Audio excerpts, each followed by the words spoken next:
کہانیوں کو سننے کا عادی نہ بناؤ، اپنے کانوں کو فضول چیزوں کا عادی نہ بناؤ، ان کانوں کو عادت ڈلواؤ رب کے قرآن کی، اور ان کانوں کو عادت ڈلواؤ رسول کی سنتوں کی۔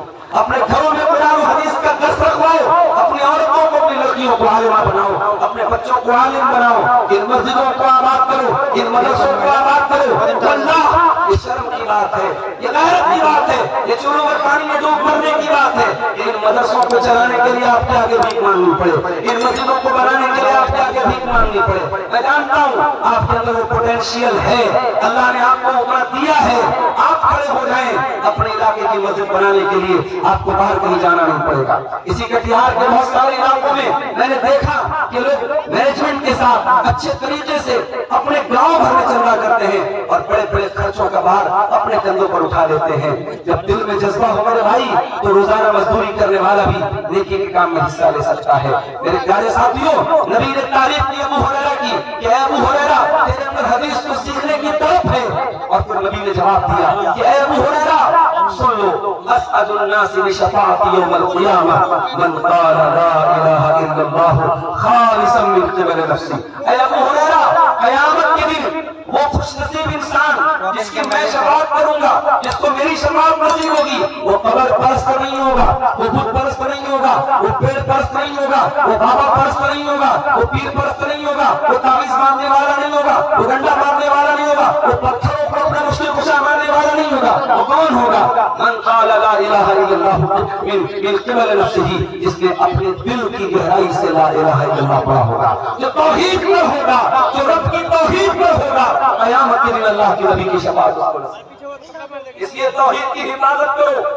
اپنی ماں بہنوں سے کہنا چاہتا ہوں، میں نے اسی علاقے میں دیکھا ہے اب اہل حدیثوں میں بھی بدعقیدگیاں آنے لگی ہیں، ان کی عورتوں میں بھی فضول رسم و رواج اور فضول توہمات آنے لگے ہیں۔ اپنے گھر کی عورتوں پر نظر رکھو، ان کو کوئی ایسے کام کرنے کی اجازت نہ دو۔ اس امت میں شرک آئے گا تو پہلے عورتوں میں آئے گا۔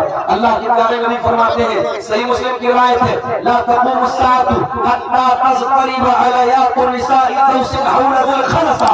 قیامت اس وقت تک نہیں آئے گی جب تک میری امت کا ایک قبیلہ ہوگا، قبیلہ دوس، جو ابو ہریرہ رضی اللہ عنہ کا قبیلہ ہے، اس قبیلے کی عورتیں ذوالخلصہ بت کے آگے چکر لگائیں گی۔ مسلمان عورتیں بت کا طواف کریں گی، بت کے آگے چکر لگائیں گی، یعنی شرکیہ کام کریں گی۔ میرے پیارے ساتھیوں، آج امت ذلیل و رسوا ہے، اس کی پہلی وجہ یہ ہے کہ ہم شرک۔ اور آگے بڑھیے، ہماری ذلت و رسوائی کی دوسری بڑی وجہ، ہم کیوں دنیا میں ذلیل ہیں؟ کیونکہ اپنے مقصد حیات کو ہم نے بھلا دیا۔ ہماری زندگی کا مقصد کیا ہو گیا؟ کھانا، کمانا، انجوائے کرنا۔ آج گاؤں دیہات میں جاتا ہوں، واللہ دل خون کی آنسو ہوتا ہے۔ ان نوجوانوں کی زندگی کہاں بسر ہو رہی ہے؟ کوئی نشے میں ڈوبا ہوا ہے، کوئی پورن موویز میں ڈوبا ہوا ہے، کوئی زناکاری میں ڈوبا ہوا ہے، کوئی لواطت کے جیسے گندے گھنونے کام میں ڈوبا ہوا ہے، کوئی دن رات موبائل پر گیم کھیل رہا ہے۔ اے نوجوان، اے امت کے نوجوان، امت کی نگاہیں تجھے تلاش کر رہی ہیں، امت کی نگاہیں منتظر ہیں کہ تو کب آئے گا اور امت کے درد کو محسوس کرے گا۔ اور تو گیم میں لگا ہوا ہے، تو زنا میں لگا ہوا ہے، تو شراب میں لگا ہوا ہے، تو اپنی زندگی کے مقصد کو بھول کے رہتا ہے۔ میرے بھائیوں، اپنا پیٹ تو جانور بھی پال لیتا ہے، اپنے بچوں کا پیٹ کو کتا بھی پال لیتا ہے، اپنی دنیا کی ضرورتوں کو تو جانور بھی پوری کر لیتا ہے۔ زندگی اتنی حقیر نہیں ہے، زندگی اتنی معمولی نہیں ہے۔ اللہ نے ہمیں کیوں پیدا کیا؟ فرمایا وَمَا خَلَقْتُ الْجِنَّ وَالْإِنسَ إِلَّا لِيَعْبُدُونِ۔ میرے بندو، میں نے تمہیں پیدا کیا ہے اپنی عبادت کے لیے، اپنی توحید کے لیے۔ میں نے تمہیں اس لیے پیدا کیا ہے کہ تمہاری زندگی کا ہر لمحہ اللہ کو راضی کرنے کے لیے گزرے۔ ہم جب جانور کی قربانی کرتے ہیں، ہمیں دعا کرتے ہیں، اس دعا میں کہتے ہیں ان صلاتی ونسکی ومحیایا ومماتی للہ رب العالمین۔ میری نماز اللہ کے لیے ہے، میری قربانی اللہ کے لیے ہے، میرا جینا اللہ کے لیے ہے، میرا مرنا اللہ کے لیے ہے۔ میری زندگی کا مقصد تیرے دین کی سرفرازی، میں اسی لیے مسلمان، میں اسی لیے نمازی۔ نوجوانوں، اپنی زندگی کے مقصد کو پہچانو۔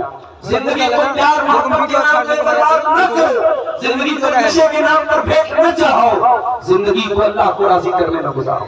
بہت سارے کام پڑے امت کے پینڈنگ، ان کاموں کے لیے آپ کی ضرورت ہے۔ آج علاقے میں اتنا بڑا پروگرام ہو رہا ہے، آپ صبح فجر کی نماز میں جائیں، افسوس ہوتا ہے، اللہ کا شکر ہے پورے ہندوستان میں گھومتا ہوں، میں نے ممبئی اور دلی جیسے بڑے شہروں میں دیکھا کہ وہاں برائی بھی ہے، بے پردگی بھی ہے، بے حیائی بھی ہے، فلمی دنیا بھی ہے، مگر نماز کی پابندی میں نے دیکھا فجر کے ٹائم مسجد میں پہنچا نوجوانوں کی بڑی تعداد موجود ہے، اور گاؤں دیہات میں جب رات رات کو جلسے ہوئے وہاں فجر کی نماز میں بیچارے دو چار بوڑھے ملے، نوجوان آرام سے بستر پہ سو رہا ہے۔ اے نوجوان، یہ حی علی الصلاۃ کی آواز کیا تیرے لیے نہیں ہے؟ یہ الصلاۃ خیر من النوم کی آواز تیرے لیے نہیں ہے۔ اے نوجوان، تو کتنا بڑا بزنس مین ہے، تو کتنا بڑا کاروباری ہے، تیرا ویاپار کتنا بڑا ہے، اپنے کاروبار اور اپنے بزنس سے کہہ دے کہ اے میرے بزنس ہے، میرے کاروبار، میری اہمیت اپنی جگہ ہے اور اللہ کی عبادت کی اہمیت اپنی جگہ ہے۔ کاروبار سے بڑھ کے نماز ہے، نماز سے بڑھ کے آپ کا کاروبار نہیں ہے۔ اللہ قرآن میں کہتا ہے میرے متقی بندے وہ ہیں رجال اللہ تلہیہم تجارۃ ولا بیع عن ذکر اللہ واقام الصلاۃ وایتاء الزکاۃ، میرے نیک بندے وہ ہیں، وہ کاروبار بھی کرتے ہیں، وہ لین دین بھی کرتے ہیں، وہ بزنس بھی کرتے ہیں۔